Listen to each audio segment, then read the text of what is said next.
Hello दोस्तों, welcome to the Gaurav Academy. दोस्तों, आज से हम लोग स्टार्ट करेंगे इंडियन ज्योग्राफी के जो एमसीक्यू क्वेश्चन है, इंपॉर्टेंट उन सारे क्वेश्चन को हम लोग इसमें डिस्कस करेंगे। और ये ज्योग्राफी का दोस्तों पार्ट फर्स्ट है।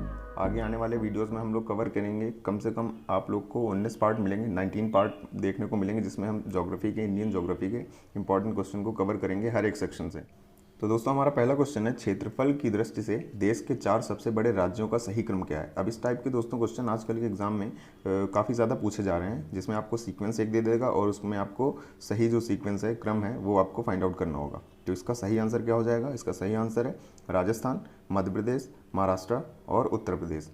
तो ये आप सीक्वेंस याद रखिएगा, आपके एग्जाम में पूछा जा सकता है। ये रही दोस्तों स्टेट की बात। अगर हम बात करें यूनियन टेरिटरी जो होती हैं, जो केंद्र शासित प्रदेश होते हैं, उनमें सबसे बड़ा एरिया किसका है? तो अंडमान निकोबार द्वीप समूह दोस्तों जो है वो क्षेत्रफल की दृष्टि से सबसे बड़ा केंद्र शासित प्रदेश है। और सबसे छोटा कौन सा है? लक्षद्वीप। तो ये 2 पॉइंट आप लोग याद रखिएगा, आपके एग्जाम में पूछा जा सकता है।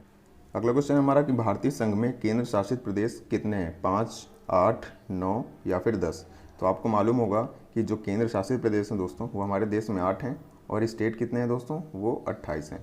अगर केंद्र शासित प्रदेश की बात करें कि टोटल कितने केंद्र शासित प्रदेश हैं, तो आप लोग को याद रखना पड़ेगा अंडमान निकोबार, चंडीगढ़, दादर नगर हवेली, दिल्ली, लक्षद्वीप, पौंडीचेरी, जम्मू कश्मीर और लद्दाख। तो ये चीज़ आप लोग याद रखिएगा। अगला क्वेश्चन है दोस्तों हमारा कि भारत का अनन्य आर्थिक क्षेत्र, जिसे हम लोग कहते हैं एक्सक्लूसिव इकोनॉमिक जोन, वो विस्तारित है। ऑप्शन है आपके 100 समुद्री मील में, जिसे हम लोग नॉटिकल माइल भी कहते हैं, और दूसरा है हमारा 200 समुद्री मील में, सी नंबर है 50 समुद्री मील और डी नंबर है 25 समुद्री मील। तो सही आंसर क्या हो जाएगा दोस्तों? सही आंसर हो जाएगा हमारा 200 समुद्री मील में फैला हुआ है अनन्य आर्थिक क्षेत्र। ये भी दोस्तों 3 भागों में डिवाइड होता है। 3 भाग कौन कौन से हैं? पहला होता है हमारा प्रादेशिक जल सीमा, जिसे हम लोग टेरिटोरियल सीज कहते हैं। और ये कितना होता है दोस्तों? ये जो भारत का कोस्टल एरिया होता है, आप लोग देख रहे होंगे, ये सपोज केरला है, तो यहाँ कोस्टल एरिया से दोस्तों 12 किलोमीटर की अगर आप दूरी 12 नॉटिकल मील, जिसे हम लोग कहते हैं, 1 नॉटिकल मील में लगभग 12 किलोमीटर होते हैं। तो आप एज्यूम कर सकते हैं कि 12 नॉटिकल मील या समुद्री मील तक का जो क्षेत्र होता है दोस्तों, उसे हम लोग कहते हैं प्रादेशिक जल सीमा। ठीक है। अगर दूसरे हम लोग बात करें कि दूसरा कौन सा है, तो दूसरे नंबर पर दोस्तों आता है आप लोगों का संलग्न क्षेत्र, जिसे हम लोग कंटीजियस जोन कहते हैं। यह होता है 12 नॉटिकल मील से 24 नॉटिकल मील के बीच में। और तीसरा, ये हमने आपको क्वेश्चन में बताया कि 200 समुद्री मील तक होता है दोस्तों। ठीक है। हम बात करते हैं अपने अगले क्वेश्चन की। 4th नंबर है दोस्तों हमारा, सर्वप्रथम इंडिया शब्द का प्रयोग भारत के लिए किस भाषा में किया गया था? तो ऑप्शन है आपके उर्दू, फारसी, ग्रीक या फिर अरबिक। तो इसका सही आंसर क्या हो जाएगा? सही आंसर हो जाएगा दोस्तों ग्रीक। सर्वप्रथम इंडिया शब्द का प्रयोग भारत के लिए किस भाषा में किया गया था? ग्रीक में। ठीक है। देखते हैं हम लोग अपना अगला क्वेश्चन दोस्तों।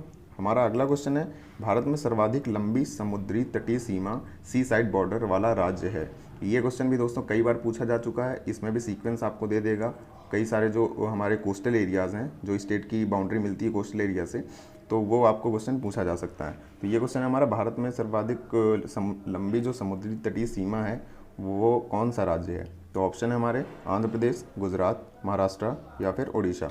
तो सबसे ज़्यादा दोस्तों जो कोस्टल एरिया है, कोस्टल लाइन है, मतलब कि समुद्री तटीय सीमा किस राज्य की है, तो वो है दोस्तों हमारा पहले नंबर पर है गुजरात। अगर हम सीक्वेंस की बात करें, पहले नंबर पर गुजरात है, दूसरे नंबर पर आंध्र प्रदेश है दोस्तों, और तीसरे नंबर पर यहाँ पर दोस्तों हमारा कौन सा आता है? तमिलनाडु, और चौथे पर महाराष्ट्र। ये याद रखिएगा। और बाद में फिर आप आगे भी महाराष्ट्र के बाद केरला, उड़ीसा, तो उड़ीसा को आप यहाँ पर हटा सकते हैं सीक्वेंस के अगर देखें हम लोग। तो देखते हैं अगला क्वेश्चन हम लोग। अगला क्वेश्चन है दोस्तों हमारा कि मरकत द्वीप, जिसे हम लोग एमराल्ड आइलैंड के नाम से भी प्रसिद्ध है, ये कौन सा है? किसको जाना जाता है? तो ऑप्शन है हमारे लक्षद्वीप, अंडमान निकोबार, दमन एवं दीव, न्यू मोर द्वीप।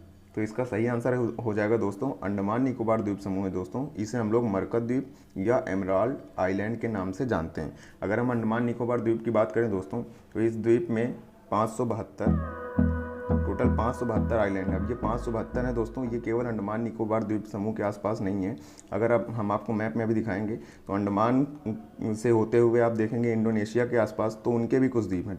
तो जो टोटल द्वीप हैं 572, उनमें से लगभग 325 जो द्वीप हैं दोस्तों, वो केवल अंडमान के हैं, मतलब कि इंडिया के अंतर्गत आते हैं। ठीक है। उसमें भी लगभग 75% जो है वही रहने लायक हैं। वो जो एरिया 75% का वही रहने लायक है।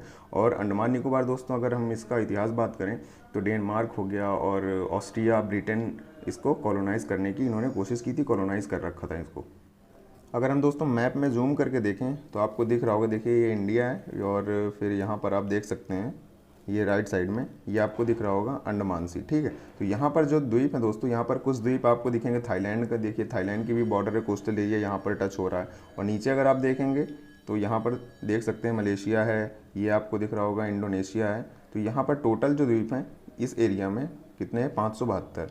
इनमें से जो इंडिया के पास है दोस्तों वो लगभग 325 हैं, वो मैंने बताया आपको, और लगभग 75% जो एरिया है दोस्तों वही रहने लायक। अगला क्वेश्चन है दोस्तों हमारा कि भारत में स्थल से घिरा हुआ राज्य कौन सा है। तो इस क्वेश्चन में देखिए ऑप्शन है हमारे उड़ीसा है, वेस्ट बंगाल, कर्नाटका या फिर बिहार। तो आपके ऑप्शन और भी चेंज किए जा सकते हैं, लेकिन अगर इन ऑप्शन के अकॉर्डिंग हम देखें दोस्तों तो बिहार ऐसा राज्य है जो चारों तरफ किससे घिरा हुआ है, लैंड से। इसका कोई जो बॉर्डर है वो समुद्री सीमा से नहीं टच होता है, तो इसलिए हमारा सही आंसर हो जाएगा बिहार। चलिए देखते हैं अगला क्वेश्चन। अगला क्वेश्चन है हमारा कि जनसंख्या तथा क्षेत्रफल की दृष्टि से भारत का विश्व में कौन सा स्थान है। ऑप्शन है हमारे दूसरा, तीसरा या फिर सातवां, और सी नंबर है हमारा दूसरा या फिर सातवां, और डी नंबर है हमारा तीसरा या फिर दूसरा। तो इसका सही आंसर क्या हो जाएगा दोस्तों, जनसंख्या की दृष्टि से दोस्तों चाइना के बाद हम लोग हैं सेकंड नंबर पर, और एरिया के अकॉर्डिंग अगर बात करें तो हमारा 7th प्लेस पे हम लोग हैं एरिया के अकॉर्डिंग, पहले क्वेश्चन में जैसे हम बता चुके हैं आपको। चलिए देखते हैं अगला क्वेश्चन। अगला क्वेश्चन है दोस्तों हमारा कि क्षेत्रफल की दृष्टि से सबसे छोटा राज्य कौन सा है। तो ऑप्शन है हमारे झारखंड, उत्तराखंड, गोवा या फिर त्रिपुरा। तो सबसे छोटा राज्य जो क्षेत्रफल की दृष्टि से अगर हम देखें तो सबसे छोटा राज्य है हमारा गोवा। अगर हम केंद्र शासित प्रदेश की बात करें, अगर आपसे क्वेश्चन में केंद्र शासित प्रदेश पूछा जाता है तो सबसे छोटा केंद्र शासित प्रदेश कौन सा है दोस्तों, वो है लक्षद्वीप, ठीक है। और सबसे बड़ा कौन सा है, अंडमान निकोबार। चलिए देखते हैं अगला क्वेश्चन। अगला क्वेश्चन है हमारा कि जनसंख्या की दृष्टि से भारतीय संघ का सबसे छोटा राज्य कौन सा है। तो आपके ऑप्शन देखिए, यहाँ पर आपके ऑप्शन है कि सिक्किम है, मिजोरम है, अरुणाचल प्रदेश है या फिर गोवा। तो सबसे छोटा कौन सा है दोस्तों, सबसे छोटा है सिक्किम, ठीक, ये याद रखिएगा आप लोग। चलिए देखते हैं अगला क्वेश्चन। अगला क्वेश्चन हमारा भारत की उत्तरी पूर्वी त्रिसंधि पर मिलने वाले देशों का सही जोड़ा निम्नलिखित में से कौन सा है। तो भारत का जो उत्तर पूर्व का एरिया है दोस्तों, तो उसमें कौन से ऐसे राज्य ये जो दिए गए हैं जो भारत के साथ सीमा एक तरीके से साझा करते हैं, ये आप समझ सकते हैं। तो पहला ऑप्शन है भारत तिब्बत चीन, दूसरा है हमारा भारत चीन म्यांमार, या फिर तीसरा है हमारा सी नंबर भारत तिब्बत भूटान, या डी है भारत चीन भूटान। तो इसका सही आंसर क्या हो जाएगा, भारत चीन म्यांमार इसका दोस्तों सही आंसर हो जाएगा। उत्तर पूर्वी त्रिसंधि पर मिलने वाले देशों का सही क्रम कौन सा है दोस्तों, भारत चीन म्यांमार। अगला क्वेश्चन हमारा कि भारत की तट रेखा की कुल लंबाई कितनी है। ऑप्शन है हमारे 3500 किलोमीटर, ऑप्शन सेकंड हमारा 7516 किलोमीटर, सी नंबर हमारा 6000 किलोमीटर, और डी नंबर है 9500 किलोमीटर। तो इसका दोस्तों सही आंसर हो जाएगा, तो भारत की जो तट रेखा की कुल लंबाई है अगर हम बात करें भारत की, तो 7516 किलोमीटर है। लेकिन दोस्तों यहाँ पर एक चीज़ इंपॉर्टेंट फैक्ट जो है वो याद रखिएगा कि ये भारत की तट रेखा की, भारत की अगर हम जब बात करते हैं तो उसमें केंद्र शासित प्रदेश भी शामिल हो जाते हैं। लेकिन अगर आपसे क्वेश्चन में पूछा जाता है कि भारत की मुख्य भूमि की तट रेखा जो है वो कितनी लंबी है, तो उसका आंसर हो जाएगा दोस्तों कितनी है, 5422, ठीक है, ये याद रखिएगा, डिफरेंस है दोनों में। चलिए देखते हैं अगला क्वेश्चन। अगला क्वेश्चन हमारा 9 डिग्री चैनल किन्हें अलग करती है। ऑप्शन है हमारे उत्तरी अंडमान और दक्षिणी अंडमान को, बी नंबर है कार अंडमान और ग्रेट निकोबार को, सी नंबर है लक्षद्वीप और मिनिकॉय को, और डी नंबर है हमारा दोस्तों अंडमान, लिटिल अंडमान और कार निकोबार को। तो इसका सही आंसर दोस्तों क्या हो जाएगा, जो हमारा सही आंसर है इसका, जो लक्षद्वीप और मिनिकॉय है दोस्तों 9 डिग्री चैनल इन्हें अलग करती है। तो इसका सी नंबर ये सही आंसर हो जाएगा।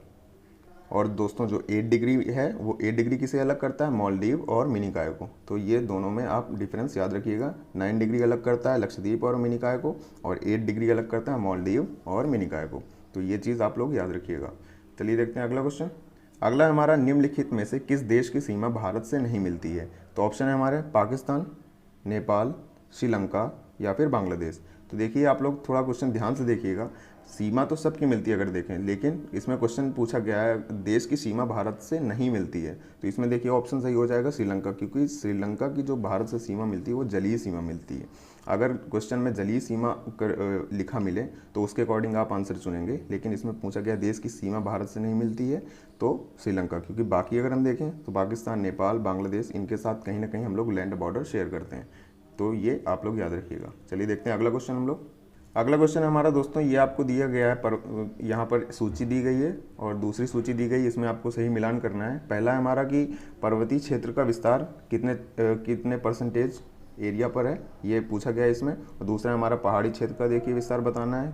तीसरा है पठारी क्षेत्र का विस्तार। और चौथा है हमारा डी नंबर मैदानी क्षेत्र का विस्तार। तो आपके नीचे ये ऑप्शन दिए गए हैं, आप पॉज करके वीडियो ट्राई कर सकते हैं। तो दोस्तों इसका सही आंसर हो जाएगा दोस्तों। देखिए इसके लिए आप आसानी से अगर थोड़ा सा ध्यान देंगे तो देखिए पर्वतीय क्षेत्र का विस्तार जो है, तो ऑब्वियसली पर्वतीय क्षेत्र भारत में कम है, आपको नॉर्दर्न साइड में ही देखने को मिलेगा, जम्मू कश्मीर के साइड पे। तो वो पर्वतीय क्षेत्र कितना हो गया इसका आंसर ये हो जाएगा 10.7%। तो ये यहाँ से याद रख सकते हैं। पहाड़ी क्षेत्र की बात करें तो पहाड़ी क्षेत्र थोड़ा पर्वत से ज़्यादा है, आपको पहाड़ी क्षेत्र मिल जाएगा अगर आप साउथ इंडिया में जाएंगे, ईस्ट इंडिया में जाएंगे तो आपको मिल जाएगा। तो इसका क्या आंसर हो जाएगा 18.6%। पठारी क्षेत्र तो ये और ज़्यादा होगा 27.7%। और मैदानी क्षेत्र तो सबसे ज़्यादा होगा 43.0%। ठीक है, तो इसका आंसर क्या हो जाएगा दोस्तों, ये सीक्वेंस है, तो इसका सही आंसर हो जाएगा डी नंबर। अगला क्वेश्चन है दोस्तों हमारा, निम्नलिखित में से किस भारतीय राज्य की बांग्लादेश के साथ साझी अंतर्राष्ट्रीय सीमा नहीं है, यानी कि बांग्लादेश के साथ कौन सा राज्य ऑप्शन में जो दिए गए हैं वो सीमा साझा नहीं करता है। ऑप्शन है हमारे मणिपुर, पश्चिम बंगाल, त्रिपुरा या फिर असम। तो सही आंसर क्या हो जाएगा दोस्तों, सही आंसर हो जाएगा हमारा मणिपुर जो है वो बांग्लादेश के साथ दोस्तों बॉर्डर शेयर नहीं करता है। अगर हम बात करें दोस्तों और, तो बांग्लादेश से 5 राज्य भारत की सीमा साझा करते हैं, पश्चिम बंगाल, मेघालय, मिजोरम, त्रिपुरा और असम। तो ये 5 राज्य याद रखिएगा, बांग्लादेश से 5 राज्य सीमा साझा करते हैं। चीन से दोस्तों 6 राज्य और पाकिस्तान से 5 राज्य। तो पाकिस्तान से 5, बांग्लादेश से 5 राज्य और चाइना से 6 राज्य जो हैं वो भारत से सीमा साझा करते हैं। और अगर एक इम्पॉर्टेंट फैक्ट बताएं आपको, तो भारत के टोटल जो 16 राज्य हैं और 2 केंद्र शासित प्रदेश हैं वो पड़ोसी देशों के साथ सीमा से लगे हुए हैं। मतलब कि भारत के 16 राज्य ऐसे हैं जो बॉर्डर शेयर करते हैं इंटरनेशनल लेवल पे। ठीक है, तो ये क्वेश्चन आप लोग याद रखिएगा, पूछा जा सकता है। अगला क्वेश्चन है हमारा, निम्नलिखित प्रमुख भारतीय नगरों में से कौन सा एक सबसे अधिक पूर्व की ओर अवस्थित है। ऑप्शन है हमारे हैदराबाद, भोपाल, लखनऊ, बेंगलोर। तो अगर बात करें, देखिए एलिमिनेट आप इस तरह कर सकते हैं, हैदराबाद और बेंगलुरु अगर आप देखें तो ये पर दक्षिण भारत में मिलेंगे और भोपाल बिल्कुल मिडिल में आपको दिखेगा, क्योंकि एमपी भारत के नक्शे में बिल्कुल बीच में है। तो लखनऊ जो हो गया दोस्तों वो है फार ईस्ट में। ठीक है, तो ये याद रख सकते हैं आप लोग। अगला क्वेश्चन है हमारा, भारत का विशेष राज्य निम्नलिखित विशेषताओं से युक्त है। मतलब कि नीचे आपको ऑप्शन दिए गए हैं और उन ऑप्शन में ये विशेषता है किसी एक राज्य की जो उस विशेषताओं से युक्त है। तो ऑप्शन है हमारे, पहला ऑप्शन है यह उसी अक्षांश पर स्थित है जो उत्तरी राजस्थान से होकर जाता है। दूसरा है हमारा, इसका 75% से अधिक क्षेत्र वन आवरण अंतर्गत है। और थर्ड नंबर है हमारा, 1.2% से अधिक वनाच्छादित क्षेत्र इस राज्य के रक्षित क्षेत्र नेटवर्क के रूप में है। तो इसका सही आंसर क्या हो जाएगा दोस्तों, अरुणाचल प्रदेश। ठीक, ये याद रखिएगा आप लोग। चलिए देखते हैं अगला क्वेश्चन। अगला क्वेश्चन है हमारा, सत्य कथन की पहचान कीजिए। तो इस टाइप के भी क्वेश्चन आपसे पूछे जा सकते हैं। पहला है हमारा, प्रादेशिक जल सीमा तट क्षेत्र से 12 नॉटिकल मील समुद्री मील तक का क्षेत्र है। बी नंबर है, संलग्न क्षेत्र प्रादेशिक जल सीमा 12 नॉटिकल मील से 24 नॉटिकल मील के मध्य स्थित है। सी नंबर है, अनन्य आर्थिक क्षेत्र में भारत को सागरीय संसाधनों व जीवों का सर्वेक्षण, विदोहन, संरक्षण और अनुसंधान का अधिकार प्राप्त है। तो दोस्तों पहले भी मैं बता चुका हूँ, तो ये तीनों ऑप्शन आपके जो हैं वो सही हो जाएंगे, इसलिए इसमें डी नंबर आपका सही ऑप्शन सही होगा। चलिए देखते हैं अगला क्वेश्चन।